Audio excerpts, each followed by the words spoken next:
This is the Ryen Russillo Podcast, presented by FanDuel. Mike Trudell covers the Lakers for Spectrum Sportsnet and does an incredible job. And he joins us now. He's traveling with the team. So it's 9-9. It hasn't been great, but let's start with at least last night. What happened last night with LeBron and Isaiah Stewart, and give us kind of the rundown of everything that happened after the fact. So what's up, Brian? It's nice to see you. My vantage point here is I'm in the corner right next to the tunnel, like where the players are running out. So I don't have the best view. I mean, I'm close enough, but I couldn't tell exactly what happened. I just saw sort of the initial arm flail from LeBron. So I thought Anthony Davis actually explained it best right after the game. And where he started was that 19 years in the league, he goes, everyone knows that LeBron's not a dirty guy.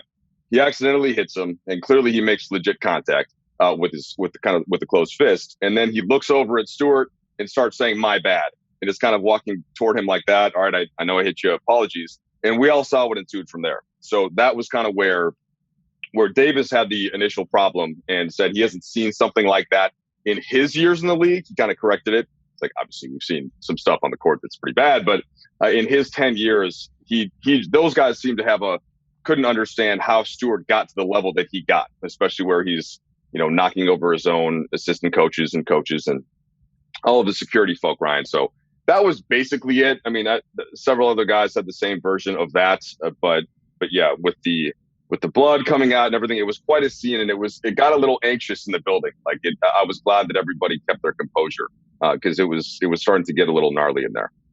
I don't think LeBron's a dirty player. I think we've seen enough of his career to realize he's not. I thought it was a dirty play. I think he knew what he did. And I think that the way he reacted, where he sort of stood over him, was like, it was kind of like when you flagrant foul somebody and then you go to help him up, hoping like, hey, if I help this guy up, maybe I don't get the flagrant two. The Stewart part of it, I mean, you start seeing your own blood. I don't know if that's what enraged him later. Usually men seem to have a tendency of when you have a chance, you don't take it. And then when you don't have a good chance, that's when you start losing your shit about the whole thing. Did Stewart look for him in the tunnel? Was there anything like that? Was there extra security outside of the locker room or anything? Eventually, it did seem like there was extra security for sure in the back. So there were a lot of people on hand, and maybe particularly, Ryan, this being in Detroit, that's something that they certainly didn't want another incident to happen there. But I think you're right that LeBron, he clearly immediately knew that he hit him hard in the wrong place. So there was, whether it was a dirty play, I mean, so the way that they're boxing out, and this was going on a little bit throughout the game, but Stewart gets the initial shot sort of into LeBron, and then he does the thing that you do where it's like you're definitely wanting to get this guy off of you. But I don't think he tried to hit him in the face, but he definitely tried to come down and make like a real physical push with that left arm, for sure. Yeah, and maybe we'll find something because, it always seems like whenever you have these incidents, you'll be like, okay, what did you see in the second quarter when this happened? I mean, basketball's that almost always happens where you go, oh, go ahead and check this part of it out. All right, so we put that one in the review because that's not really why we want to have you on. I knew before the season started, okay, we got all these bodies and we got a lot of guys with names and big resumes. I still can't believe there was like one night I was watching a game where Melo, Dwight, and Rondo were all on the floor together in 2021. It's crazy. It's not an easy task for Vogel to figure out the rotation because I don't know that it always fits. And there's a lot of guys that expect to be getting minutes. And I think eventually, once everybody's healthy, there's going to be some really disappointed guys on the team. So I didn't think this was going to work right away.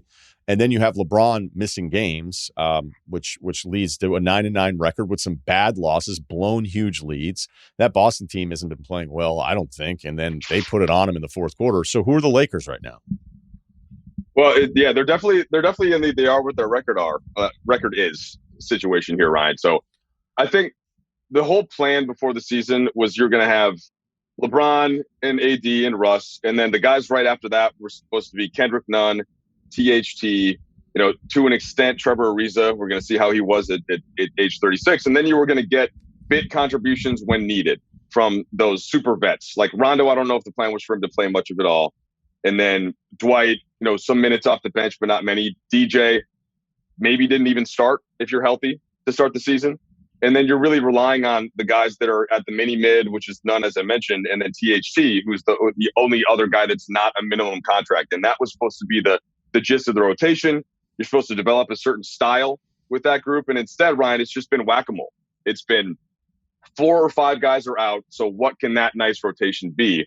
And yet, LeBron said this the other night, they still feel like they have not played well enough, even with that. And I think they're aware of that. So it's been a mix of a lot of things. But once those injuries start happening, it becomes a little bit tough to evaluate. And, it takes some time with Westbrook, too. We saw it last year in Washington. We saw it 2 years ago in Houston. And they got to figure out how he plays and try to play around that. Yeah, like there's no part of me as bad as it's looked, because it's looked awful some nights, some of those closing fourth quarters. I'm like, this is terrible. I don't know that it ever meant anything, especially when LeBron isn't there. So, we'll get to some of that a little bit. Since you brought up Westbrook, I liked Westbrook for the regular season because of this team and being older. I thought he was going to bring an energy through the regular season that would help them coast. If AD was going to miss time, which he's probably going to, if LeBron was going to miss any kind of time, if they wanted to shut him down from time to time. And even that now feels like I was being too nice. The playoffs, forget it. He doesn't fit on the floor with them. He's shooting less. The free throws finally turned around after the first month. The shooting numbers are abysmal. And I don't know what it is, Mike. I know that he will have moments where he knows how much he's pressing. You can see it on his face. But it's also, a decade with this where I just don't think he sees the game the way you need to see a game at the end to make the right decisions. I don't think he does a good job with AD on entry passes, which he never really had to do ever before. I know how hard he plays, but I'm really worried about what this fit is and what his role might be if this team really tries to put together a run. Well, if you watch the game a lot, and I certainly know that you do, Russ has shown us who he is for many, many years. So we already know. We know how he plays. We know how he plays in certain situations. And to me, the key with all of this was always still going to be LeBron James. And that LeBron is going to be the guy that Russ looks at in a certain way that's even a bit different from how he looked at Kevin Durant, who he essentially came into the league with. And a bit different even from how he looked at James Harden when he was there. And maybe Beal to an extent in Washington, where LeBron is that guy that he's totally kind of comfortable with, ceding the ball to in late game situations, which we started to see a couple of times before LeBron got injured the first time. But again, the sample size is so small, like this has to play out over the whole year for it to really make sense. And once LeBron went out of the game last night, just because this is most fresh on memory, that fourth quarter, that was like peak Westbrook. That was 15 points, 5 assists, and 6 boards in the quarter. That was, don't care that the team's down 15. What you had mentioned, Ryan, a second ago, that Westbrook energy that kind of carries you through a late November night in Detroit when not a lot is necessarily like that's the really good part of Westbrook. How he fits in ultimately is still going to really depend on many games next to LeBron and then establishing some sort of way to play where he is not the first or the second option, but AD's coming up to set the screen. Russ is maybe in the dunker spot or space somewhere else, and just that's going to be how things play out. Because if he's the one that's making those decisions, that has not been the way that, that teams have won games in fourth quarters over the last several years. So I know I don't want it to seem like a punt, but I do think that LeBron getting back to that level of peak LeBron is how this Lakers, because AD is a whole nother thing we can talk about, but that to me is still the key with all of this thing. Yeah, I'll admit before LeBron went down, Russ had a couple games where I almost thought it was funny how hard he was trying to get others involved, where it was almost like, the grownups are here, so I want to do the right thing. And I mean, on drives, he was, I know what the assist numbers are, but I've always felt like with him, the assists are almost bailed attempts at his own offense more than they are him setting up other people. I'm not saying zero of them. They're part of the usage rate too, right? Like he's got the ball a lot. Yeah. All right. AD. Buddy's on the text thread again going, why do you like him so much? And then I'll look at the numbers and they're still really good. They're maybe not the peak version of AD. There was a couple small lineups where you felt like, all right, why is he setting up so far away from the hoop? I think it was the Charlotte game in particular. But then again, I didn't think Westbrook was necessarily doing a great job of getting him involved. And then AD, again, it's not like we're going to go back to the 90s where guys going to be on the block and work his post magic and McHale you all night long. I guess I'm just defensive of AD because I'll be like, all right, yeah, sometimes it's going to look a little soft. It just is. It's you know what I mean? Like, that's what it is. Everybody would still want this guy. Your thoughts?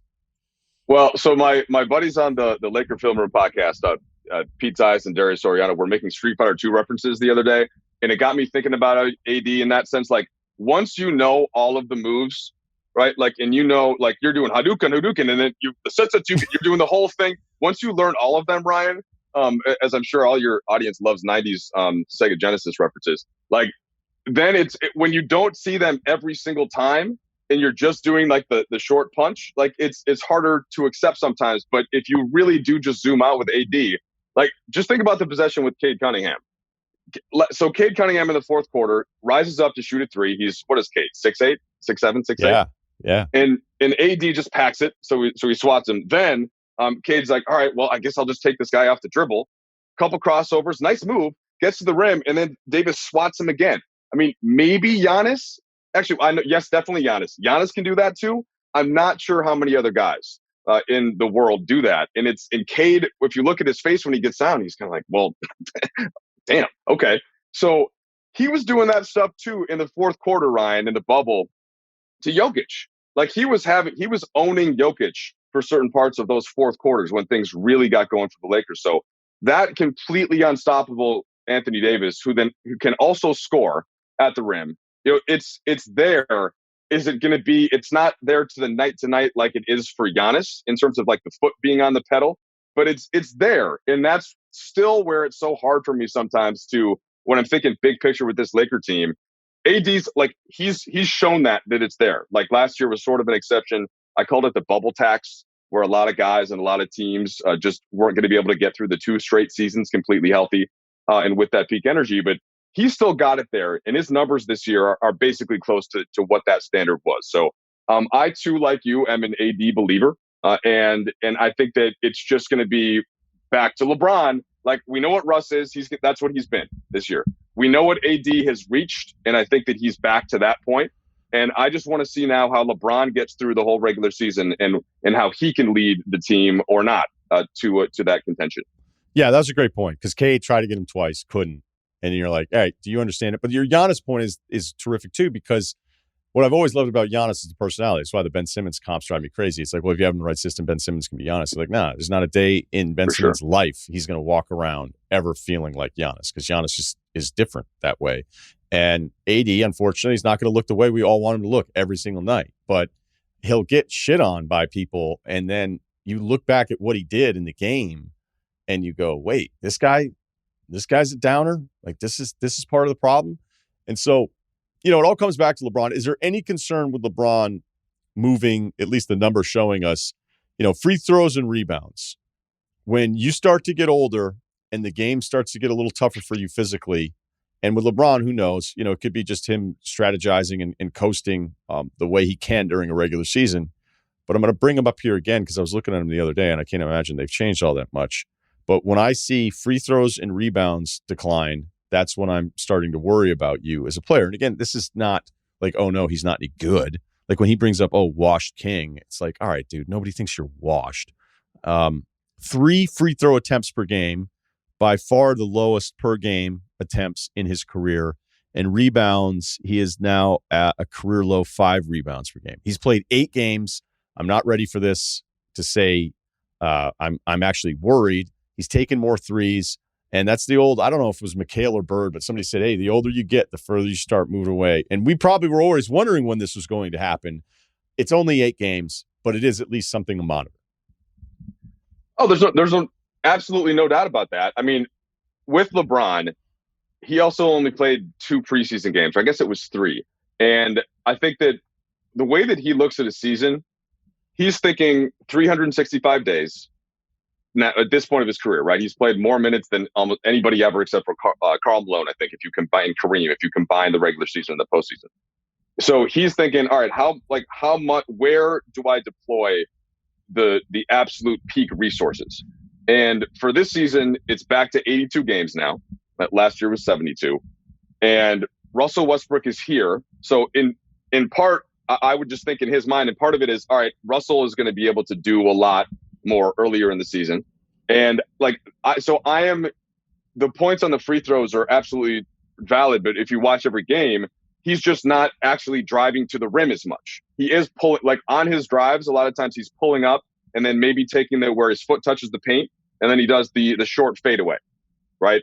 Either off the glass or straight through, or he is shooting a couple more threes. But I think that eventually, as the season goes on, what I would expect to see is that sometimes he's trying to finish at the rim a little bit more. And then by the time you get to April, then you're starting to see the full package.